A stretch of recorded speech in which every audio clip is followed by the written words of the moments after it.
जय सीताराम मित्रों, मैं अयोध्या प्रसाद द्विवेदी आपको अपने YouTube चैनल अयोध्या निर्मोही में आपका हार्दिक स्वागत करता हूँ।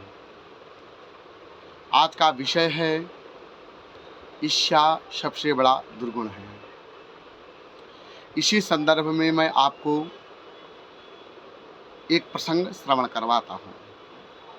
एक बार नारद जी मृत्युलोक में भ्रमण कर रहे थे तो उन्होंने एक बुढ़िया को देखा जिसके पेट में कुबड़ निकला हुआ था।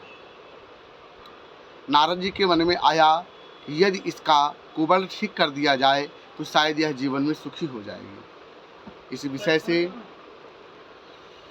विषय से लेकर के उन्होंने उस कुबड़ी के पास में गए और बोलने लगे कि हे देवी, मैं आपके इस कुबड़ को ठीक करना चाहता हूँ।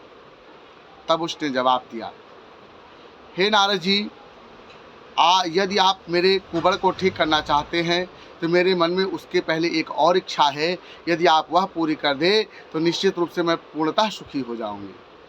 नारद जी के मन में आया, आखिर इस बुढ़िया के मन में ऐसी कौन सी अभिलाषा है जो इसके कुबड़ से भी बढ़ करके है। उन्होंने प्रश्न किया। उन्होंने कहा कि हे नारद जी, आप कृपा करके हमारे जितने भी पास पड़ोस में लोग हैं सबके पीठ में कुबड़ उत्पन्न कर दीजिए।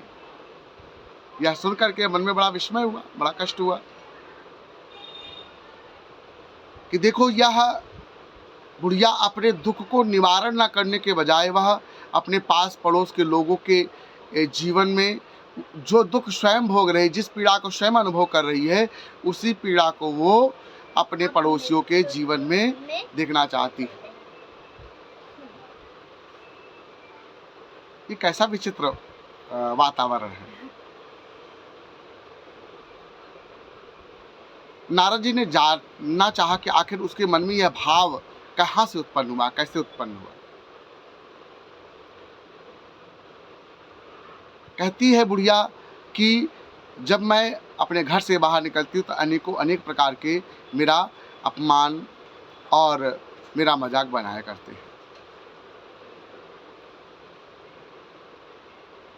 जीवन में प्रयास किया जाए, कभी भी किसी व्यक्ति के जीवन में उसकी कमी को उसको प्रदर्शित ना करके, बल्कि उसके उस दुर्गुण को सद्गुण में बदल करके उसके जीवन को सरल और सहज बनाने का प्रयास करना चाहिए।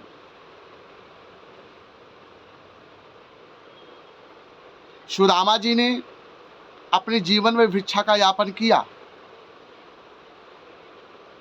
लेकिन जब उन्हें उत्तम महल की प्राप्ति हुई तो उन्होंने उस महल को, उनकी धर्मपत्नी ने उस महल को अस्वीकार कर दिया। अस्वीकार का कारण क्या था?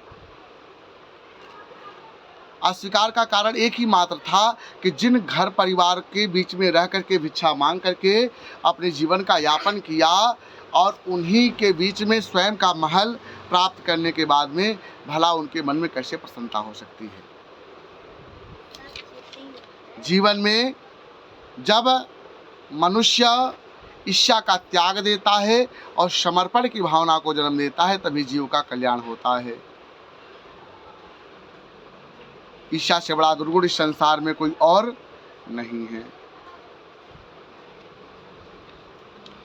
और जीवन में एक बात विशेष रूप से याद रखनी चाहिए।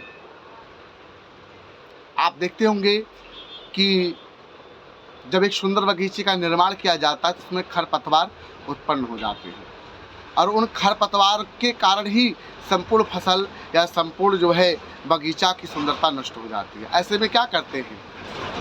बगीचे का त्याग नहीं करते, बल्कि उसमें उत्पन्न होने वाले समस्त प्रकार के घास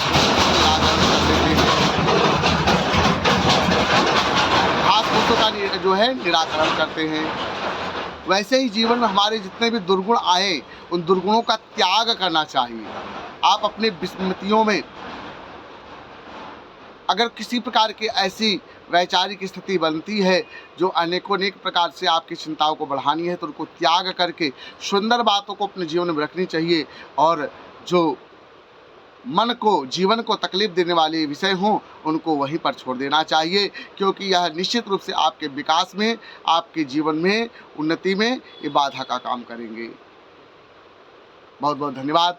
आज आपका इस चैनल में जुड़ने के लिए, इस चैनल से जुड़े रहने के लिए आप अयोध्या निर्मोही को चैनल को लाइक और सब्सक्राइब करें। जय सीताराम। बहुत बहुत धन्यवाद।